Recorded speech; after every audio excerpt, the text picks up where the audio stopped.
Welcome to the Newsfeed. I'm Paris Jackson.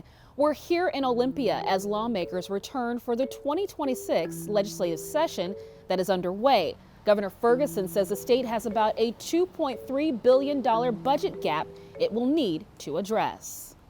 This year's legislative session is short, just 60 days, because it falls on an even year. Lawmakers typically only make modest adjustments to the state's budget in the short sessions, according to the University of Washington's Office of State Relations. I caught up with Washington State Standard reporter Jerry Cornfield to understand the challenges lawmakers are up against during this quick session and how it could affect Washingtonians. Governor Ferguson says there's about a $2.3 billion budget gap. What ways do you think lawmakers are going to tackle that gap that the state is experiencing? Well, after last session, where they raised a lot of taxes to deal with a shortfall, they don't have many options left. So some programs are going to be cut. Some plans to expand programs won't be expanded. And then they're going to do what I would say is play with the House money.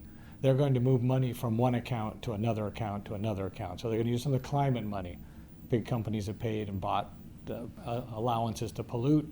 That money is supposed to go into projects to reduce pollution, but it's going to go in Governor Ferguson's budget.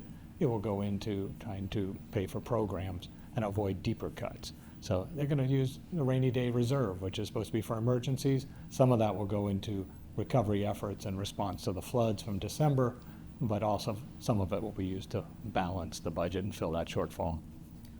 One solution the governor supports is that so-called millionaire's tax, but not as a long-term solution, and he has been opposed to new and higher taxes on corporations. And the income tax, and that's what we'll call it during the session once it gets introduced, and the Democrats have been pushing for it, they assume even it'll go to the ballot, it may be challenged in court, so they won't even see any dollars before 2029. So they definitely does not help them with their immediate problem. The governor is also proposing about $3 billion in infrastructure investments, maintaining roads, and also overhauling the state ferries over the next decade. What are lawmakers telling you? I don't see a very strong embrace of the idea. Yes, they need new ferries. Yes, folks want the roads paved, and yes, they want the bridges fixed and maintained. They don't like the proposal he's put forward, many of them, because it requires bonding those new gas tax revenues they just passed. And the legislature was very clear when they passed them that they were not going to tie those dollars up. They needed them to pay for projects that are underway now.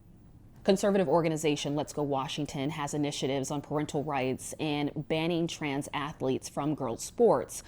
How do you think those will measure up this session? The initiatives are going to go on the ballot if they have enough signatures. And there is not a majority in the legislature to pass either one of those initiatives.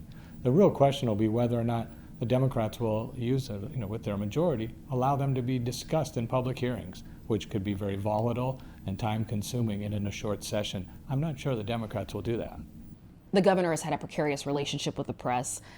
How do you see things moving forward now that we're in year 2 of his leadership? I really hope we get more access to him. Just meet with us on a weekly or bi-weekly basis and take our questions, as previous governors have. To read more of Cornfield's extensive reporting, go to WashingtonStateStandard.com. I'm Paris Jackson. Thank you for watching the Newsfeed, your destination for nonprofit Northwest news. Go to CascadePBS.org for more.